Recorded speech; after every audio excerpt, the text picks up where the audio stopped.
നമസ്കാരം. കുട്ടികളുടെ വാർത്തയിലേക്ക് എല്ലാ കൂട്ടുകാർക്കും സ്വാഗതം. കൂട്ടുകാർക്കായി നിരവധി പുതിയ വാർത്തകളും വിശേഷങ്ങളുമാണ് ഇന്നത്തെ കുട്ടികളുടെ വാർത്തയിൽ ഉൾപ്പെടുത്തിയിട്ടുള്ളത്. വിശദമായ വാർത്തകളിലേക്ക് കടക്കുന്നതിന് മുമ്പ് പ്രധാന വാർത്തകൾ.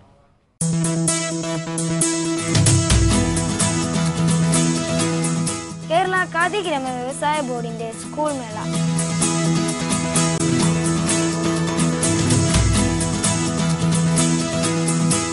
എയ്ഡ്സ് ബോധവൽക്കരണ സന്ദേശവുമായി റെഡ് റിബൺ യാത്ര.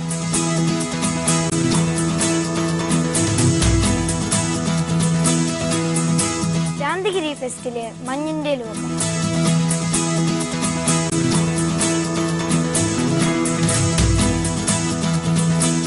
ആർച്ചറിയിലെ ദേശീയ താരം മിലൻ റോയ്.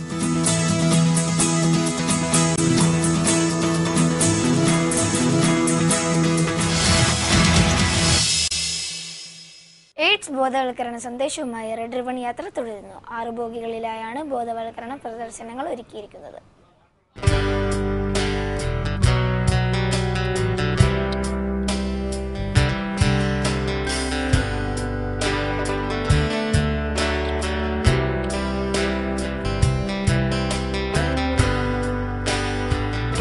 കേരളത്തിലെത്തിയ റെഡ് റിബൺ എക്സ്പ്രസിന്റെ ആദ്യ 3 ബോഗികളിൽ എയ്ഡ്സിനെ കുറിച്ചുള്ള ബോധവൽക്കരണവും പ്രദർശനവുമാണ് ഉൾപ്പെടുത്തിയിരിക്കുന്നത്. 4ാമത്തെ ബോഗിയിൽ മലേറിയ, ക്ഷയം തുടങ്ങിയവയെക്കുറിച്ചുള്ള പ്രദർശനങ്ങളും ഒരുക്കിയിട്ടുണ്ട്. NRHMന്റേതാണ് ഈ പ്രദർശനം. 5ാമത്തെ ബോഗിയിൽ പരിശീലന ക്ലാസും 6ാമത്തേതിൽ കൌൺസിലിംഗും ഏർപ്പെടുത്തിയിട്ടുണ്ട്. രക്തം പരിശോധിക്കാനുള്ള സംവിധാനവും ഉണ്ട്.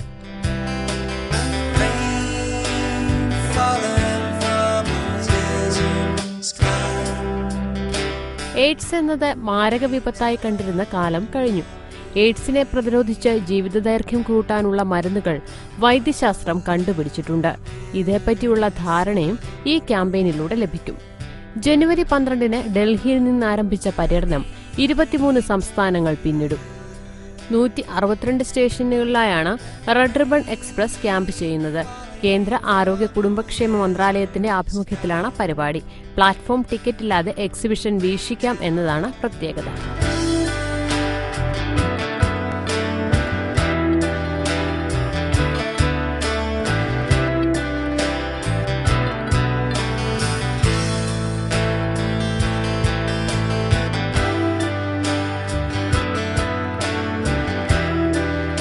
കുട്ടികളുടെ വാർത്ത ജയ്ഹിന്ദ് ന്യൂസ്, കോഴിക്കോട്. കേരള ഖാദി ഗ്രാമ വ്യവസായ ബോർഡിന്റെ സ്കൂൾ മേള കൊച്ചിയിൽ ആരംഭിച്ചു. അപ്പോൾ പുതിയ ബാഗും കുടയുമൊക്കെ ഇവിടെ നിന്ന് വാങ്ങാം.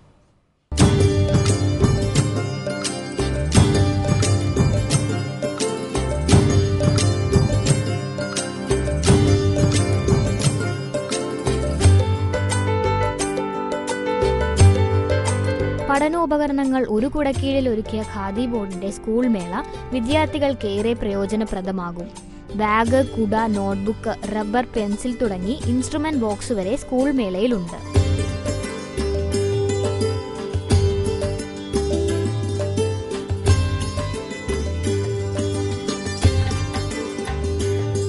എല്ലാ ജില്ലകളിലെയും ഖാദി ബോർഡിന്റെ ഷോറൂമുകളിൽ തന്നെയാണ് സ്കൂൾ മേള നടത്തുന്നത്.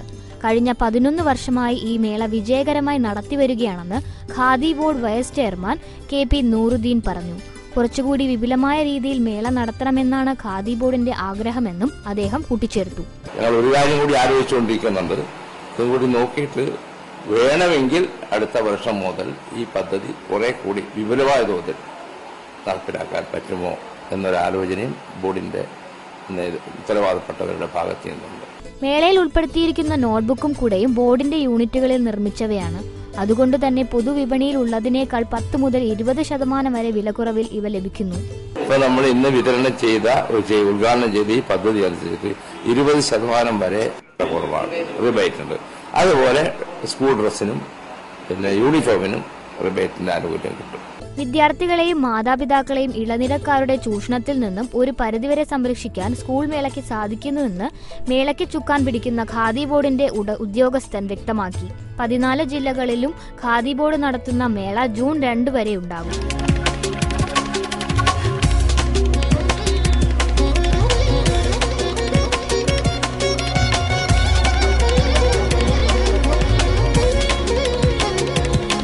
കുട്ടികളുടെ വാർത്ത ജയ്ഹിന്ദ് ന്യൂസ്.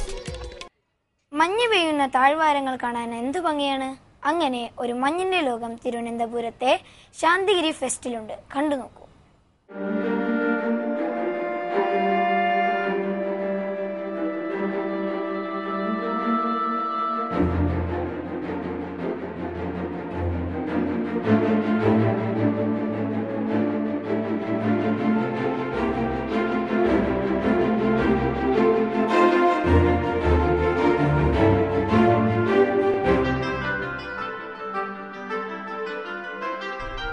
ശാന്തിഗിരി ഫെസ്റ്റിന്റെ ഭാഗമായാണ് അതിശൈത്യ മേഖലകളെ അനുസ്മരിപ്പിക്കുന്ന ഐസ് ആൻഡ് സ്നോ വേൾഡ് ഒരുക്കിയിരിക്കുന്നത്.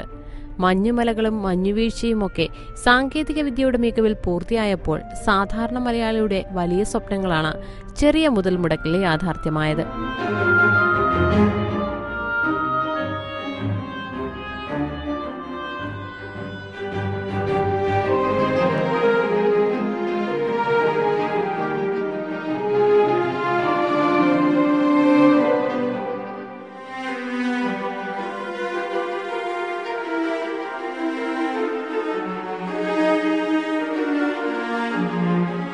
വേനലവധിക്ക് കാശ്മീരിലും കുളു മണാലിയിലുമൊക്കെ യാത്ര പോകണമെന്ന് വാശി പിടിക്കുന്ന കുട്ടികൾ വീട്ടിലുണ്ടെങ്കിൽ ഇനി മാതാപിതാക്കൾ എയർ ടിക്കറ്റ് ഒന്നും ബുക്ക് ചെയ്യണ്ട. തിരുവനന്തപുരത്തെ ശാന്തിഗിരി ഫെസ്റ്റിലേക്ക് എത്തിയാൽ മതി. കുട്ടികൾക്ക് മഞ്ഞുമലയിൽ തിമിർത്ത് രസിക്കാം.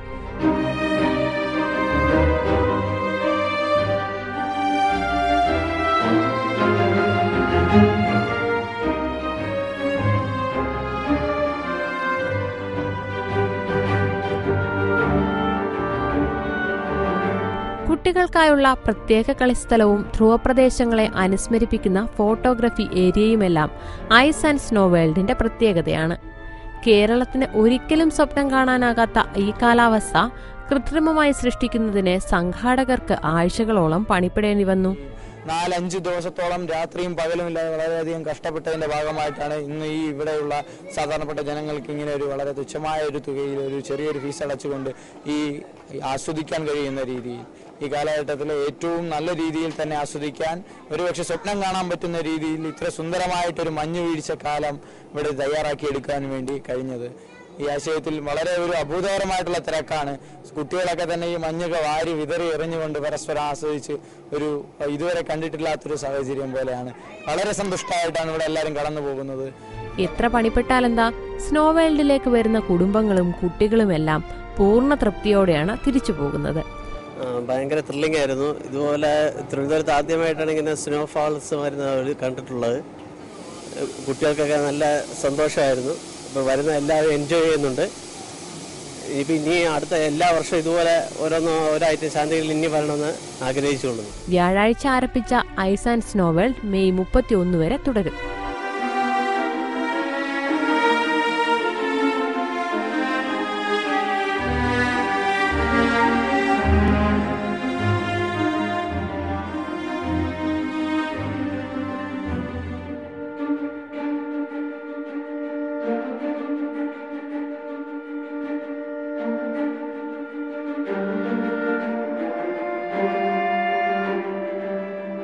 കുട്ടികളുടെ വാർത്ത ജയ്ഹിന്ദ് ന്യൂസ് തിരുവനന്തപുരം.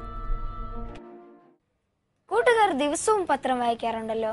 കഴിഞ്ഞ മെയ് 3 ലോക പത്രസ്വാതന്ത്ര്യ ദിനമായിരുന്നു. പത്രസ്വാതന്ത്ര്യ ദിനത്തിന്റെ പ്രത്യേകതകൾ ഇനി കാണാം.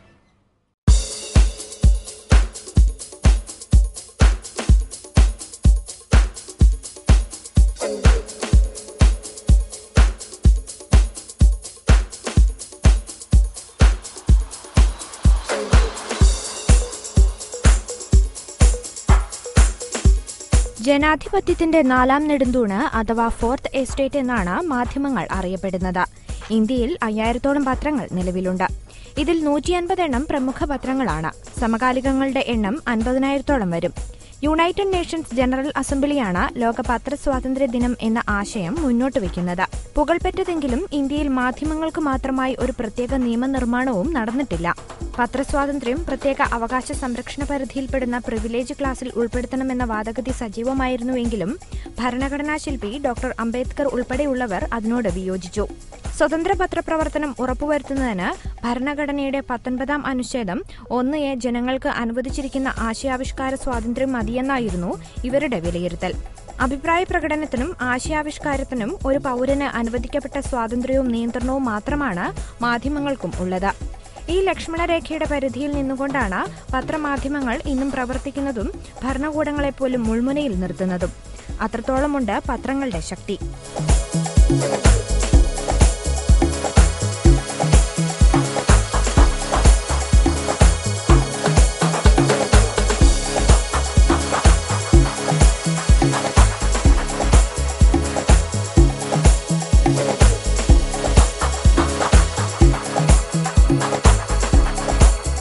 കുട്ടികളുടെ വാർത്ത. ജയ്ഹിന്ദ് ന്യൂസ്. കലയിലും കായിക രംഗത്തും ഒരുപോലെ കഴിവ് തെളിയിച്ച മിലൻ റോയ് എന്ന കൂട്ടുകാരന്റെ വിശേഷങ്ങളാണ് ഇനി. പത്തനംതിട്ട സ്വദേശിയാണ് മിലൻ.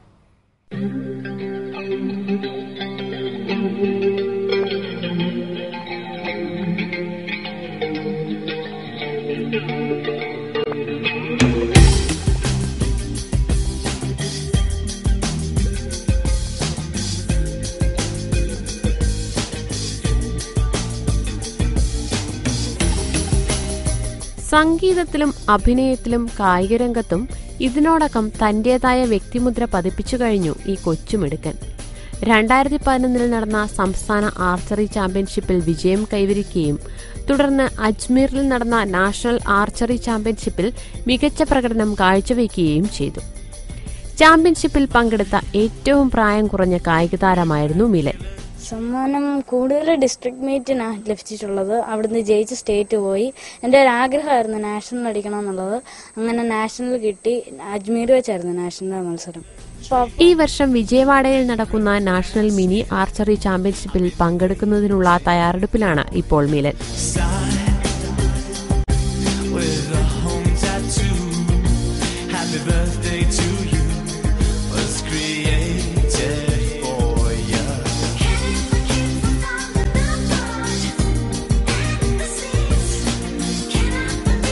ആർച്ചറിയിൽ മികച്ച പരിശീലനം നേടുന്ന മിലൻ വേൾഡ് ഒളിമ്പിക്സിൽ പങ്കെടുക്കുകയാണ് തന്റെ ലക്ഷ്യമെന്ന് പറയുന്നു. നാഷണൽ 2-3 സ്ഥാനമൊക്കെ ലഭിക്കുന്നവർക്ക് വേൾഡ് ഒളിമ്പിക്സിലേക്ക് പോകാനുണ്ട്. അപ്പോൾ എൻ്റെ ആഗ്രഹം എന്ന് വെച്ചാൽ വേൾഡ് ഒളിമ്പിക്സിലേക്ക് പങ്കെടുക്കുക എന്നാണ് എൻ്റെ ആഗ്രഹം. മിലൻ തന്റെ ഈ ചെറുപ്രായത്തിനുള്ളിൽ വെള്ളിത്തിരയിലും തന്റെ സാന്നിധ്യം അറിയിച്ചു. അടുത്തിടെ പുറത്തിറങ്ങിയ ട്രാക്ക് എന്ന മലയാള സിനിമയിൽ അഭിനയിച്ചു. ഇപ്പം ഞാനൊരു സിനിമയിൽ അഭിനയിച്ചിട്ടുണ്ട്. സിനിമ തിരുവനന്തപുരം, എറണാകുളമൊക്കെ ഇറങ്ങിയിട്ടുണ്ട്. ട്രാക്ക് എന്നാണ് സിനിമയുടെ പേര്. ആ സിനിമയിലെ നായകൻ രാഹുൽ മാധവ് എന്നാണ് നായകന്റെ പേര്.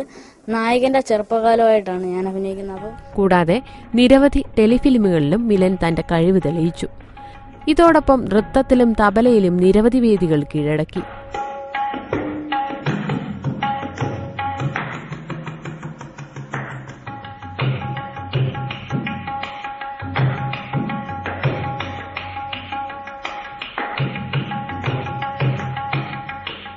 PWD ഉദ്യോഗസ്ഥനായ അച്ഛൻ റോയ് മാത്യു, അമ്മ ജെനി റോയ് എന്നിവരാണ് മിലനു വേണ്ട എല്ലാ പിന്തുണയും നൽകുന്നത്.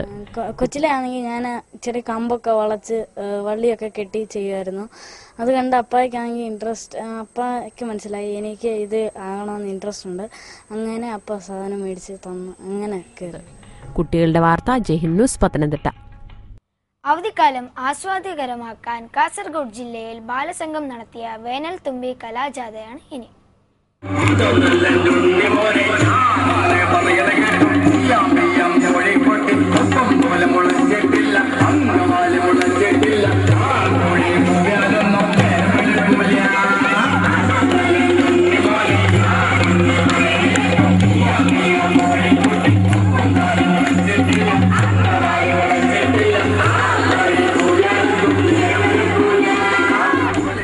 കുട്ടികളടങ്ങുന്ന സംഘമാണ് വേനൽത്തുമ്പി കലാജാഥ അവതരിപ്പിക്കുന്നത്. കാസർഗോഡ് ജില്ലയിലെ വിവിധ പ്രദേശങ്ങളിൽ 25 ദിവസമായി നടന്ന കലാജാഥ കുട്ടികളെ ഏറെ രസിപ്പിക്കുകയാണ്. 4 സംഘങ്ങളായാണ് കലാജാഥ അരങ്ങേറുന്നത്. ഇതിൽ ഒരു കന്നഡ കലാസംഘവും കൂടെയുണ്ട്.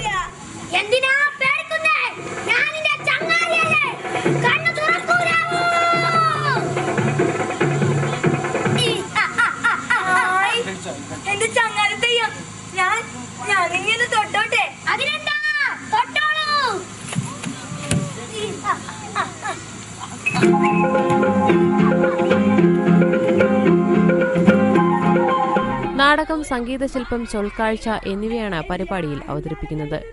ചാനൽ പരസ്യങ്ങളിൽ വീഴുന്ന ജനങ്ങളെ കണക്കറ്റ് പരിഹസിക്കുന്നുണ്ട് ഇവിടെ. ഒരു കർഷകനെ നമുക്ക് പരിചയപ്പെടാം. പറയൂ സർ, എന്താണ് ഈ കുടത്തിന്റെ ഉപയോഗം? തീർച്ചയായും പറയാം. ഒരു കർഷകനായിരുന്ന ഞാൻ കൃഷിക്ക് ആവശ്യമായ പണം നാട്ടുകാരുടെ കയ്യിൽ നിന്ന് കടം വാങ്ങി അത് തിരിച്ചു കൊടുക്കാനാവാതെ ഉഴലുകയായിരുന്നു. അപ്പോഴാണ് ഈ കുടം ഞാൻ ടിവിയിൽ കണ്ടത്. അപ്പോൾ തന്നെ ഇത് ഞാൻ സ്വന്തമാക്കി. ഇപ്പോൾ നോക്കൂ ഞാൻ എത്ര സന്തോഷവാനാണെന്ന്. ചാനൽ പരിപാടികളിൽ കുട്ടികളെ മത്സരക്കുതിരകളാക്കുന്നതിനെതിരെ ഹാസ്യരൂപത്തിലുള്ള നാടകങ്ങളും ഉണ്ട്. നാടക സംവിധായകൻ ഗോപി കുറ്റിക്കോലാണ് രചന നിർവഹിക്കുന്നത്.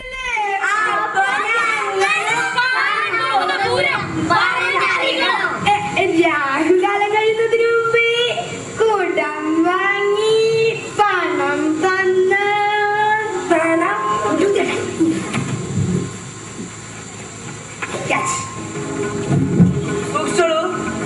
നിറകണ്ട പാതിരാക്ക് ആരും കാണാതെ കുളിച്ചീറയോടത്തെ ഒട്ടുരിയാടാതെ ഈ കുബേരമന്ത്രം 1001 തവണ ജപിക്കണം.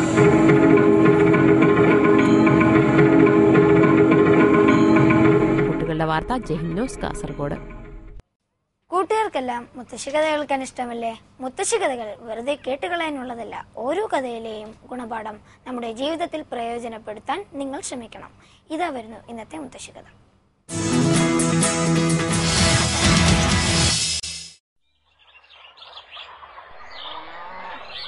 One year in the kingdom of Vijayanagar, the monsoon season was poor.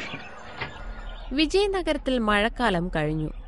വേനൽക്കാലമാകുമ്പോൾ പ്രജകൾക്ക് ജലക്ഷാമം അനുഭവപ്പെടാതിരിക്കാൻ രാജ്യത്തൊട്ടാകെ കിണറുകൾ കുഴിക്കാൻ കൃഷ്ണദേവരായർ ആവശ്യപ്പെട്ടു.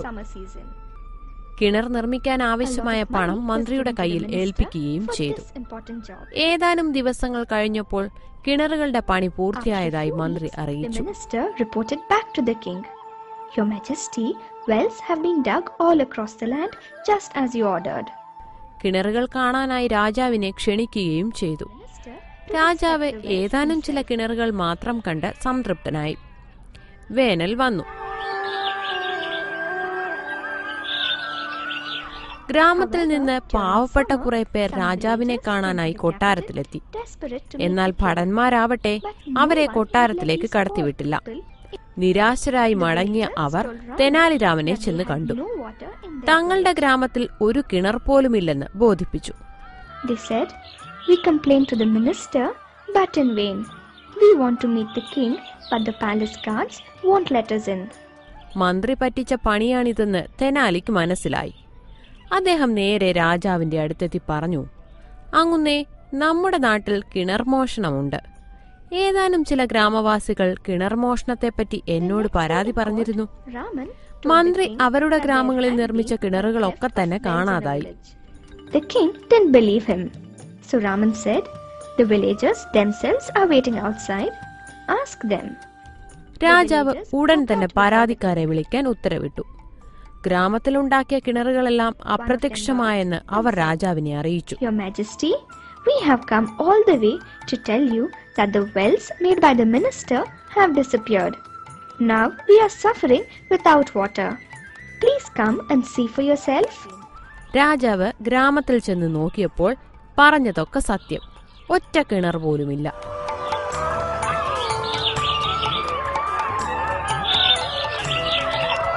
മന്ത്രി തന്നെ പറ്റിച്ച് പണം പിടുങ്ങിയതാണെന്ന് രാജാവിന് ബോധ്യമായി. ഉടൻ തന്നെ മന്ത്രി സ്വന്തം ചെലവിൽ 100 കിണറുകൾ നിർമ്മിച്ചു കൊടുക്കാൻ ഉത്തരവിടുകയും ചെയ്തു. അങ്ങനെ തെനാലിരാമന്റെ മേൽനോട്ടത്തിൽ കിണർ നിർമ്മാണം തകൃതിയായി നടന്നു. All the villagers thanked him for his help.